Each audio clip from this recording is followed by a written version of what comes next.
很多人在这个推特上讨论两件事情。第一件事情就是王菊之安很快他的粉丝数量就要超越文昭要成为这个时政 YouTuber 的王者。另外一件事情就是很多人在热议就是如何来公正客观的评价王志安，因为这似乎一直是在中文互联网上非常具有争议性的一个人物。很多人喜欢他，也有很多人很讨厌他到底应该如何就是以不带任何偏见，不带任何就是预设立场的这么一个情况底下来评价这么一个人物呢？今天这个视频想要尝试解决这个问题。当然呢要评价一个人物的话，的确是一个比较复杂的问题。不过好在我们平时的这个无论是 people management 或者是 team management 的这个过程当中对人物的这个绩效表现进行评估是一个必须要做的工作。所以我会首先根据王志安他自己的定义，他把自己定义成一个媒体人，那我就会评价一下他的表现是否足够专业。那怎么去做这件事情呢？我会先制定一个评估的框架，然后呢选定一个合适的一个 event， 就是新闻的事件。与此同时呢，为王志安选定一些可以用来横向比较的一些评估对象。有比较的话才比较容易得出一个结论，就是他到底表现是不是足够专业。与此同时呢，我们会拿到一些可衡量的一些事实跟数据来对这些评估对象的表现进行打分，然后汇总各个单项的得分之后得到一个总分，这样我们就可以得到第一个问题的答案，就是王志安他作为一个自己定义的媒体人或者是自媒体人 YouTuber， 他的表现是否足够专业。第二个问题的话，我想需要回答的就是不管你喜欢或者不喜欢王志安这个人，那王志安他自己本人以及他在 YouTube 上面创建的这个频道，他提供的这些节目是不是对于我们这些中文互联网的用户有价值？那这个问题的话呢，我会想要从比较不要从我自己主观的角度，而是从比较客观的或者是独立的第三方的角度，就是网友的这些反馈来了解就是我们的这个用户是否认可这个王志安的价值。然后呢，当然还有一个很大的一部分就是关于经常时不时会在推特上看到有人抛出一个对于王志安的一个道德的拷问，说他以前曾经说过或者干过一些多么不离谱的事情。我觉得不管是有争议性的一些言论也好，或者是他的一些师德有亏也好，首先第一点，我会希望能够看到一个比较完整的一些证据如果证据确凿，他的确是做过一些坏事或者是一些亏心事的话呢，我觉得该批判批判。另外一点就是，不管他是不是真的有做过一些不好的事情，如果你不喜欢他这个人本身的话，我觉得你可以选择不去关注他，不去跟他点赞，或者不去讨论他，不给他任何的关注，不给他任何蹭热点的机会。我觉得这都是可以个人考虑的一个层面。但是这一方面呢，就相当于说，如果你是公司的一个管理层，然后一个员工对于你来说最重要的是他的专业上的表现是否能够满足你的需求，然后他对你公司对你的团队是否有价值，然后他在课余的时间或者是公余的时间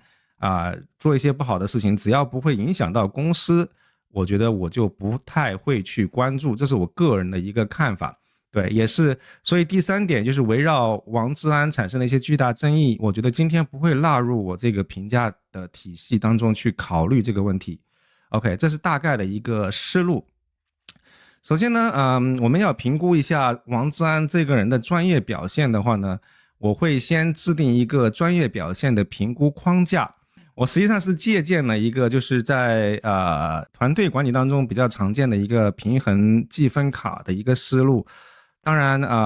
因为我本人并不是新闻专业，我也不是这个行业的从业人员，所以这个框架呢是完全从我个人的一个感觉当中去定制的。我会把它的表现分成4大类，第一大类就是它的信息输出的一个质量，包括一些准确度啊、多元化啊、丰富程度啊、平衡报道。然后第二点，我会看重的就是这么一个媒体，它是不是能够触达到足够多的人群。第三个，它的报道是否足够这个客观中立。第四个就是我希望他的报道是能够启发大家去思考，而不仅仅只是呈现一个现实。所以这是我个人的一个就是我觉得值得去考虑的4个方面。与此同时，我觉得这4个方面的这个权重是会不太一样，可能我更关注它的这个信息的采集的质量，所以我会给它权重最高。然后我觉得开启名字这个事情可能不需要那么高的权重，所以我只给它10%。这个是一个大致的一个思路。然后在每一个大的类别下面有一些子类，然后每一个子类也给它不同的权重。我们会对它的每一项表现进行分别打分，打分的话是从0分到3分的这种打分制，最高得分是3分。整个打分全部完成以后一个人的最高得分是3分。对，这样。我需要在这个地方特别说明一下，就是对于我来说不管是自媒体也好，或者是严肃媒体也好，它的这个信息输出的质量有一个特别重要的维度，就是它报道的一个准确度。不过这里有一些问题，就是首先第一点，它自媒体跟传统媒体在事实核查方面以及各方面的这个资源方面是有点区别。第二点就是在于说因为大家现在很多时候衡量的是海外中文网络的这个自媒体，基本上大家都不太能够接触第一手资料，对，所以很多时候都是只能通过猜测或者是在国内的一些线人去得到一些资料所以这个不能像国内的记者直接亲赴一线去采访，所以这是有些限制。第三点，我觉得最麻烦的就是有很多时候国内的事情发生了以后，你根本就没办法知道就是这个事情的真相到底是什么，所以实际上你是没有真相可以去验证的。就比如说之前东航这个事件发生以后，空难发生以后，到底这个是因为什么原因造成的，虽然大家猜了个8、9不离十，但因为官方始终不愿意发布正式的一个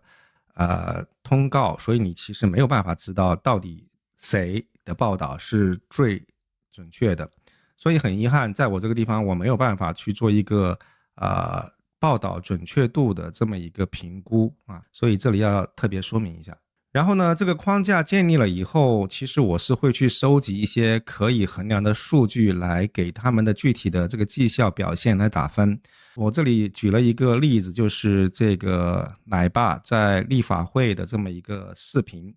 实际上通过这一个视频呢，我们会收集到它的以下方面的一些数据，比如说这个视频它是录播，它并不是现场直播。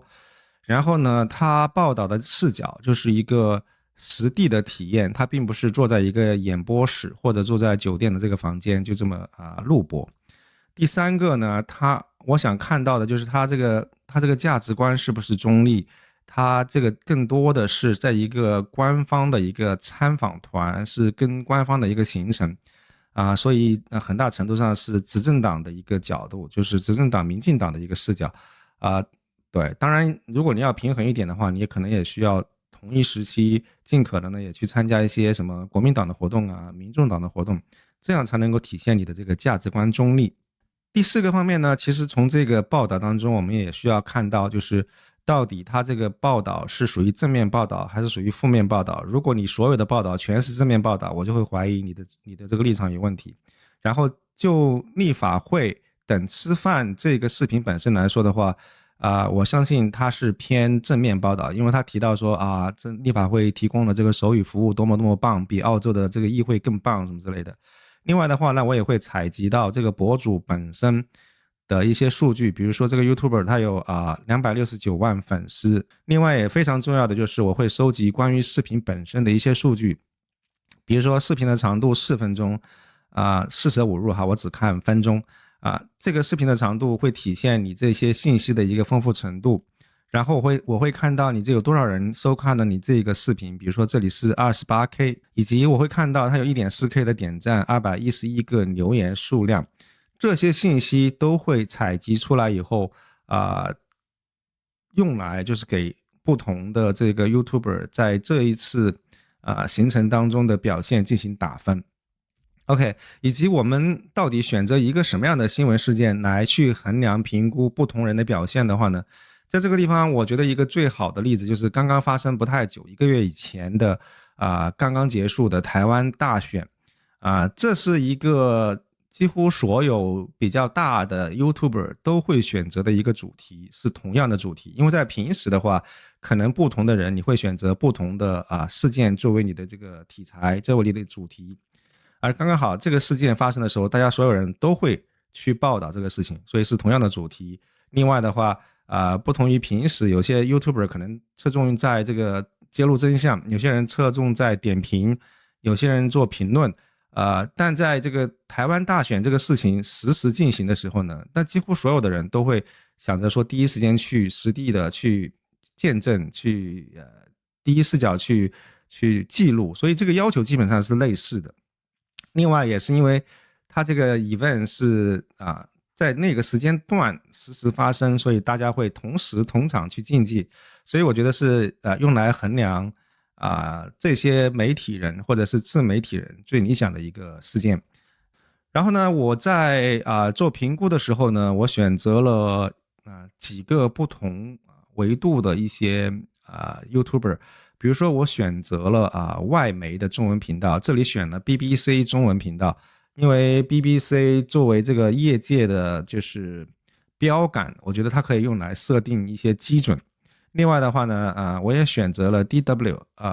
因为他们在这个大选期间有产生了2个非常有影响力的报道，其中一篇就是马英九的那个访谈。以及呢，在自媒体方面，首先你肯定要选择文昭，对不对？文昭它是轮系媒体的核心，它是长久以来这个中文时政的首把交椅，它也是王志安的主要竞争对手，所以我肯定会选文昭。另外的话呢，我选择了公子沈，因为他在这一次事件当中的表现，我觉得似乎也是非常的抢眼，对。然后接下来我选择了5月散人，这个人呢，他的立场一贯是相当超然的，就是他没有像轮系那样就是表现出非常深的这种倾向性他基本上是自成一格。另外的话呢，我也选择了就是悉尼奶爸，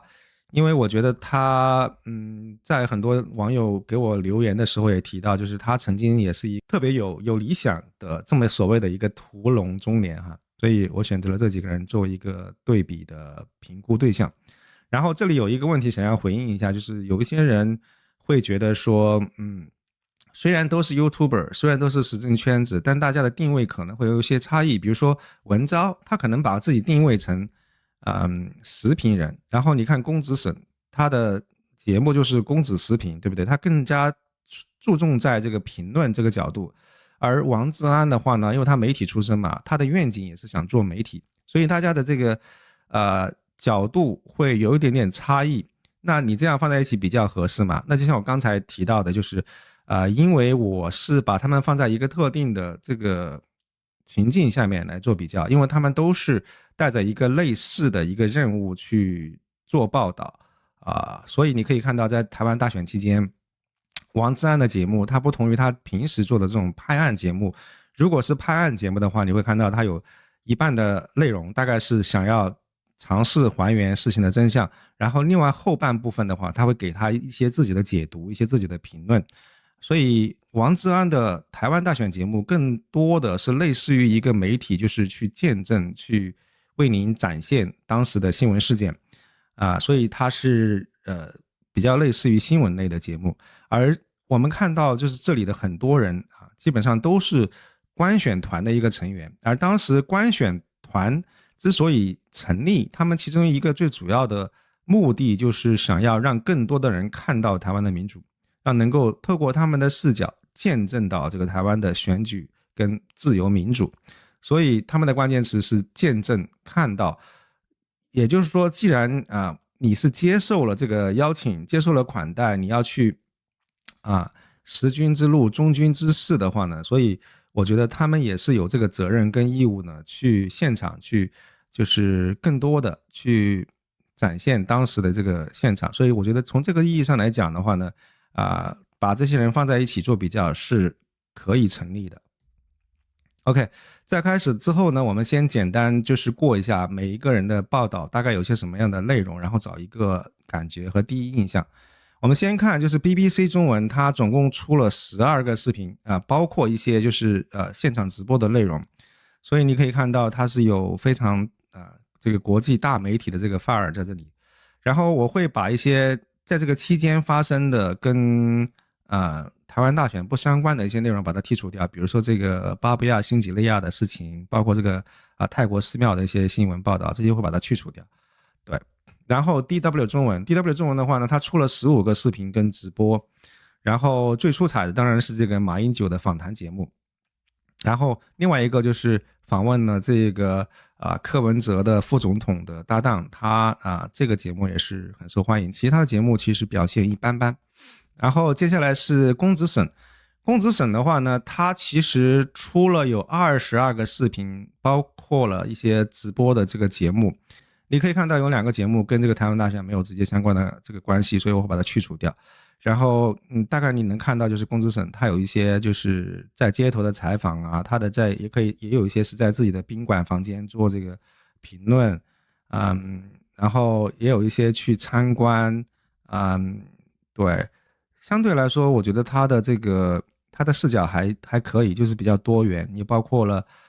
有比如说对于国民党的白色恐怖的一些报道，也包括对所谓就是这个石坂民夫对于台湾大选的一个称赞，也包括他自己说对民进党的一些批评，看起来似乎是比较均衡的。OK。然后奶爸的报道有出了14个视频，包括几个直播，但是很明显看到就是他有一个国民党所谓一线幕僚的这个访谈节目，这个节目他一共出了4期的视频，所以就是这个好像占比稍微有点大。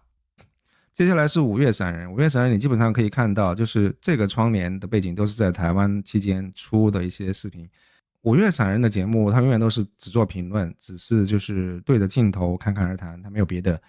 其他的视角，所以相对来说会单调一些。我们看到文昭总共出了7个视频，这其中包括了比如说参叙期间的一些对谈的一些内容，包括他自己这个受邀参加一些会议的时候的一些演讲。对，但是给我的感觉就是他也短短的几个节目当中不断的提到就是认知战啊，什么大外宣啊什么的。对，这个是文昭。接下来是王志安，王志安他的这个56个视频跟直播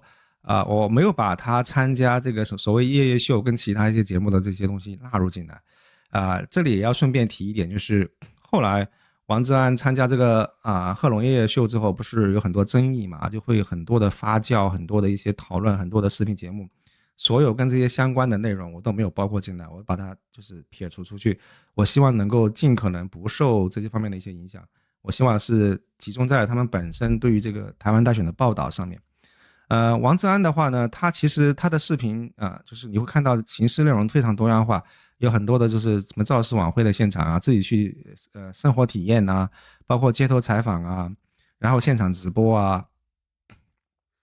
然后你还可以看到他有专门去在采访的时候不仅仅有国民党、民众党、亲民党，然后还有这个法轮功，所以他的报道非常的多元化，视角非常的多。基本上我觉得你可以用360度视角，你可以用这个词来形容他的这个报道。 OK， 所以呢我们先大概去衡量一下这些人，我们比较一下他们的粉丝数量我们可以看到很明显可以分成2个档次，第一个档次是100万以上，100万以上的这个YouTuber 包括了文昭，包括了 BBC 中文，也包括了王志安。100万以下的话呢，公子沈大概是50万左右，那时候刚到台湾的时候超过50万，闪人大概是32万，然后奶爸是26万不到27万，然后 DW 中文是14万粉丝，这大概分成了2个档次。 OK， 接下来我们就会分单项来评估这些人的表现。首先第一个维度是他们的信息输出的质量怎么样，这个维度我们会从3个不同的角度去衡量。首先呢，我们会看看就是他们的关于台湾大选的报道，他们的视角是不是足够多元，比如说它可以包括一些街头的访谈人物的访谈，就是对一些重要人物的一些采访，他去造势晚会、去总部去探访，然后实地去体验，也包括他自己主观的一些评论，或者他自己参加一些公开的演讲等等。所以这些不同的角度，如果你只要有4种不同的角度在你的这个报道当中出现的话，就可以得3分，然后依次会得到2分、1分跟0分，这次我们就可以得出一个不同人的得分。另外的话呢，我会把他们在整个台湾大选期间报道的视频的总长度进行统计，得出来的就是你可以看到他们的交付物，他们采访之后的交付物，这个视频的长度能够体现出他们对待这件事情的态度是否足够专业、足够认真，以及他们产出的效率是不是足够高。另外的话呢，它视频长度足够长的话，才有可能就是体现出这个报道的深度跟广度。然后我们很明显看到就是闪人的这个视频长度是最短的，只有112分钟，其次是文昭122分钟，然后王志安的视频长度加起来总共是1232分钟，所以基本上你可以看到一个王志安是可以把这几个大 V 的总和加起来还要多。另外的话，我们也会衡量他们的这个正面跟负面报道的一个均衡性。首先就是如果是有正面报道也有负面报道的话，会得3分。这个时候我们看到王志安之前他是专门有一个15分钟长的视频，是在讨论就是我对于台湾大选有一个批评，所以这个是有很明显的负面报道。与此同时的话，他也有在自己的报道当中，我们可以看到，比如说为什么作为一个大陆人对于台湾的这个选举感觉是有点心酸啊，或者是其实在很多时候我觉得更多的是对于台湾民主选举的一个肯定，所以我觉得他的报道是比较均衡的，能得3分。然后闪人 BBC 跟 DW 他们都没有表现出明显的倾向跟立场，所以我觉得可以得2分。然后公子沈跟奶爸我觉得他们有非常明显的倾向性。比如说我们这边以这个公子沈的这个视频为例哈，你可以看到他有些视频是对台湾的褒奖，比如说第一印象好极了呀，就是盛赞台湾大选啊，然后为什么爱上台湾等等，这是非常正面的报道。与此同时呢，他有一些负面报道，比如说这些白色恐怖没有肃清啊，什么国民党当年如何迫害台湾人啊，对不对？好像也有一个就是负面报道说我要准备批评民进党政府了。但是这个视频你点进去看的时候，你会发现这个所谓的批评实际上是觉得他对于大陆太过友善了，就是不够狠，所以你很难认为这个是真的批评。而且他所谓的另外2个就是负面的批判性的报道，实际上针对的都是国民党，所以我不觉得他的这个报道是均衡的，所以我会给他1分。然后文昭就更夸张一点，我觉得文昭他的那个7个视频基本上都是官方立场，而且在我之前的有一个视频当中也提到，就是文昭他觉得说你作为台湾的朋友，你要就是关注台湾的正面，你不能说台湾怎么不好。那其实他就表现出太明显的倾向了，而且他的报道完全没有负面的这个批判性的报道，所以我觉得文昭在这方面只能得0分，这个我觉得是没有什么争议的。作为一个媒体的话，你做的这个信息质量再高，但如果你不能够及时有效的传达给你的受众的话，其实我觉得这个是没办法做到媒体的本分。所以第2个方面很重要的就是这个触达能力，我们会看这个受众的人数。我这里统计了就是每一个人的他们的所有的报道这个观看人次的总和，我们看到王志安依然是远远领先所有其他人，排名第2的是 BBC 中文，然后第3跟第4就是文昭和公子沈，所以基本上我们可以看到就是得3分的是王志安，得2分的是 BBC 得1分的是文昭跟公子沈，其他人我觉得可以得0分。第2个维度呢是影响力，我觉得观看人次跟影响力的区别就是观看人次比较简单嘛，就是你一个视频有多少人看，然后把它加总就行。但是影响力的话，我会乘以这个视频本身的长度。我这里做了一个假设，就是所有人的视频的观看的完成度都相等，当然肯定不相等，因为有些人他的视频质量不同，或者是这个观众的兴趣度不一样，它都会影响你的这个观看的完成度。当然为了简化计算，我会先假设这里是相等的 OK。 比如说你观看某一个 YouTuber 的视频的时间越长的话呢，理论上来说你受到它的影响的程度会越深，所以这个观看人次跟视频长度的一个层级是能够更准确的反映这个影响力的大小。而一个节目能够影响到你的观众的态度跟行为的话，它的这个社会价值会更大。所以我们这边如果是把这个观看人次乘以这个视频长度的话，那王志安的这个就是优势就更明显了，基本上是一骑绝尘了。所以得3分的是王志安，得2分的是没办法得2分，因为相差太远。得1分的是公子沈和 BBC， 然后我觉得文昭、散人、奶爸跟 DW 他们基本上都有点看不太见了，所以我觉得给他们0分是没问题的。第三个非常重要的侧面就是，很多人会怀疑你的报道是否足够客观中立，所以我们会用经济独立跟价值观中立2个角度来衡量。这一次观选团呢，实际上是邀请了一些人来参加。在途中的话，我们看到有公子沈、有文昭、有奶爸跟散人。我听说哈，也好像我记得在散人在视频当中也提到，就是他实际上是婉拒了邀请，后来是没有跟团，他自己独立成行，自己付钱的啊。所以这个很简单，就是如果你接受了邀请，接受了款待，那你得的分是0分，这里包括了文昭、公子沈跟奶爸。然后你是用自己的钱的，那包括散人啊、王志安、BBC 跟 DW， 那你就可以得3分。对，价值观中立的话呢，其实更多的体现是从新闻事件不同当事人啊、利益相关方的角度去不同的角度去报道，这样能够更全面的反映出事件的全貌。所以如果你去报道台湾大选，首先很明显，你应该要覆盖到所有的参选方，包括国民党、民进党跟民众党。如果你能够 cover 到这个普通选民的话，那我觉得你得3分是没问题的。那这里有王志安、公子沈跟 DW， 然后你 cover 到所有3个竞选方，那我觉得你可以得2分，这里是奶爸。然后3个党派你 cover 至少其中2个，我觉得你可以得1分，这里是 BBC。如果你是纯粹主观视角，完全是官方，或者是完全没有去任何一方，那我觉得可以得0分，这里就是散人跟文昭。对。很多人比较看重一些新闻报道的一个方面，就是能不能启发人家去思考。这里体现的就是你的观众愿不愿意跟你互动，以及你有没有去主动做一些尝试，去跟你的受众去交流。然后呢，我们用了2个指标，第一个指标是点赞的比例，就是某种程度上，你观众愿不愿意给你点赞，体现他是不是认可你的这个视频的质量，或者是你视频的一些观点。所以点赞比率就是视频的点赞数量除以视频的一些观看人次。当然呢，这里也不是非常的绝对，因为有一些视频它的影响力非常大，它就已经出圈了。那这种类型的视频，除了你自己的粉丝会看，也会有很多不是你的粉丝的观众会观看这个视频。所以有些人不认可你的观点，他会踩，他不愿意去点赞，所以这个不是非常绝对。但是 anyway， 既然引入了这么一个指标的话，我们就直接还是简单一点，就是不要考虑太多，直接去给他们一个分数。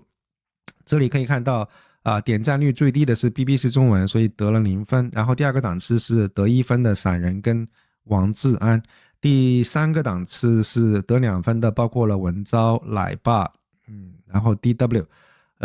最后一个看起来公子沈的这个观众最愿意给他点赞，所以他得了3分。然后留言比率，这里体现的是一个观众是否有没有想和你交流的这么一个意愿吧。所以它的这个指标的计算就是一个视频的留言的数量除以这个视频的观看人次。当然我设定这个指标的意义就是在于说围绕一个报道或者是一个视频进行的讨论跟交流越多，激发的思考也越多，所以也就是意味着说你的报道或者你的视频它具备的社会价值也就越高。那如果我们把他们不同人的这个留言比率进行一个比较的话，第一个档次是DW 跟奶爸他们的这个留言的比例最高，其次是王菊、公子沈散人勉强可以算在这个档次吧，最低档次的就是文昭跟 BBC， 所以他们得1分。对，接下来的话呢，其实我也会从他们进行就是报道期间的一些比如说节目形式来体现他们是否有主动想跟观众进行互动、进行交流的这么一个意愿吧。我会就是看到，如果他这个本身这个大选期间也有现场直播，也有粉丝见面，进行面对面的交流，那我觉得他可以得3分，这个是奶爸跟公子沈都做到了。第2个档次就是有现场直播，但是没有粉丝见面，有一些问答的形式跟就是粉丝进行交流的，这个是王菊他做到了。第3个档次是有现场直播，但是没有问答，也没有粉丝见面这个就是 BBC 跟 DW 了。最后一个档次就是没有现场直播，没有任何的见面，没有任何的互动，没有任何的问答，得0分，这就是文昭跟散人。对，然后我们把他们所有人的这个单项成绩汇总的话，你可以看到这里就有一个汇总的一个框架，基本上对，你可以看到就是不同的人的一个大致的表现。文昭我觉得他很多方面都得了0分，对。然后公子沈的话，他的报道多元化得分比较高，然后价值观方面他基本上各个视角都覆盖到了。另外他也比较注重跟网友的互动，包括有些粉丝见面会。奶爸的话呢，他也有挺多直播跟粉丝见面的。我记得他有一个地方就是在一个地方就是等着粉丝过来跟他聊天，我觉得蛮有意思的。对，然后散人的话呢，他的优点是他独立，对，他自己独来独往，然后但是他的就是这视频的形式就太单一了。然后王志安的话，他很多方面都是满分，对，但是他的点赞跟留言比率并不是那么的高，对，这个是有可能是因为看他视频的人有喜欢的也有不喜欢的，有蓝有绿，对不对？然后对，然后 BBC 中文的话，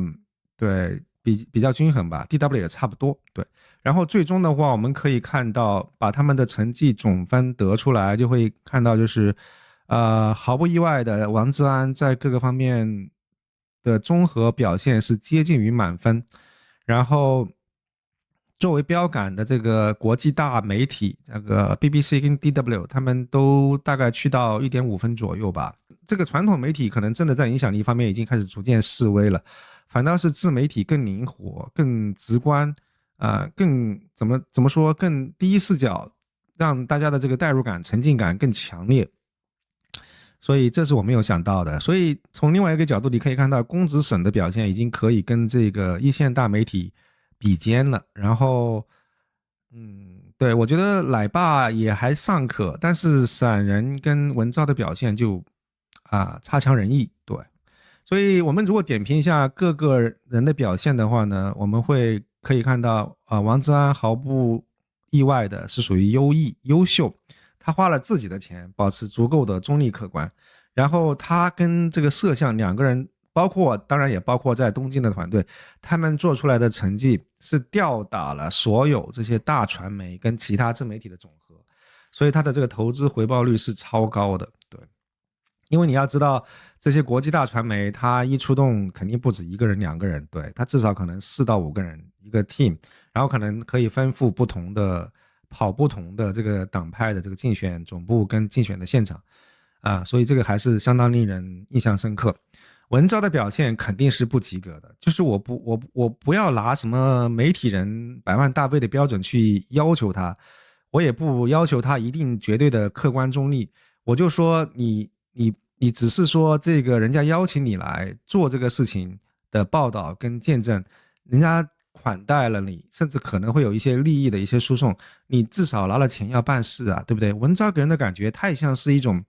正儿八经的官员的这个访问，坐的商务舱或者是头等舱永远是出席一些官方的一些场合的一些演讲啊，或者什么参叙啊，我觉得他真的是不合格，这让我非常的失望。对，比较意外的一个人是公子沈，50万大 V， 但是他的表现相当不错，就是我觉得他以50万粉丝的体量，绝对做出来文昭本来应该能够做出来的一个效果。他的各方面呢，就是报道的角度跟各方面都挺多元的，所以我觉得他尽力了。奶爸的话呢，我觉得他拿了钱办了事，就是有点水，视频有点水，但他至少交了功课，我觉得他算及格，没问题。散人的话呢，我觉得他反正没花别人的钱，你可以认为是官选的一个旅程，也可以认为是一个美食之旅，对不对？但他永远都是对着这个镜头来讲话，所以他的这个多样性实在是太差。这个美食之旅你也只能够听他口述，靠自己的想象，所以我必须得给他差评。对，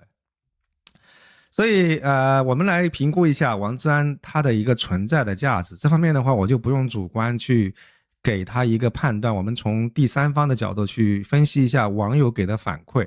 然后呢，我选择了3个不同类型的社区，包括知乎，这个是大陆的一个就是问答社区，包括品冲很明显是反贼的一个聚集地，包括红迪我觉得就是真的是什么人都有哈，比较那个啥。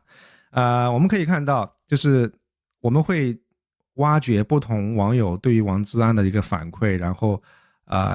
首先分析他到底是喜欢、是讨厌还是中立。完了之后呢，我们会看他给出的理由是什么，然后从这个理由当中挖掘一些关键词，比如说他喜欢王志安的独立表达，或者他喜欢他的专业能力等等。这里都有一些很典型的例子，比如说知乎的这个帖子，他这里讲到的实际上就是他是喜欢王志安的。为什么？因为他喜欢他这个一个人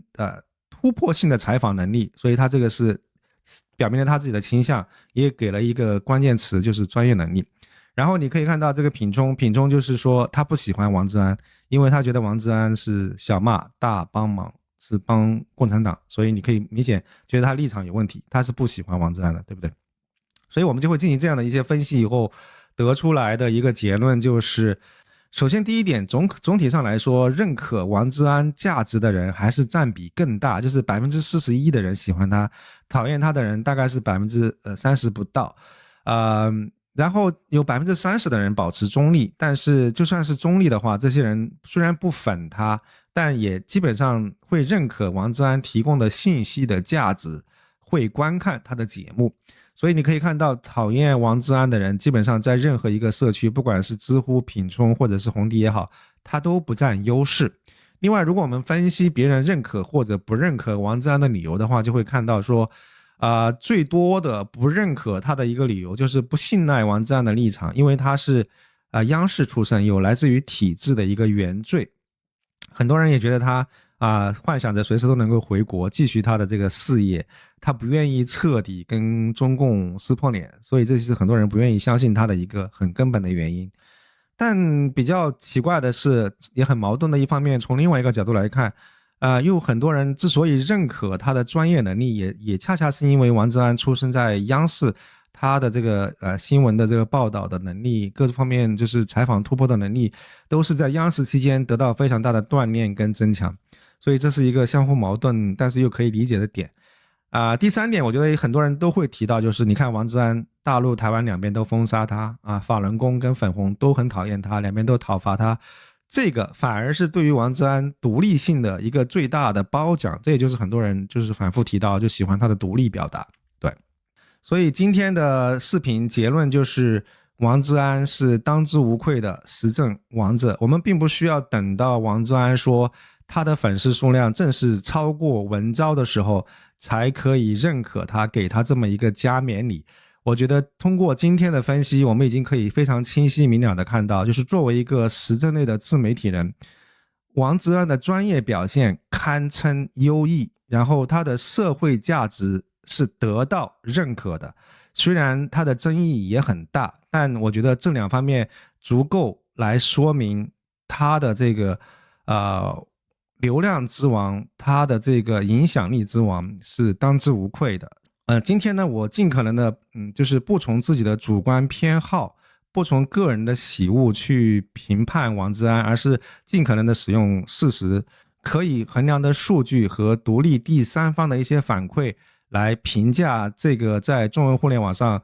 影响最大，然后争议最大的这么一个人物。希望我的这个评价对您来说是有帮助的。如果您喜欢我的视频的话，请点赞并订阅我的频道，祝您有心情愉悦的一天，谢谢。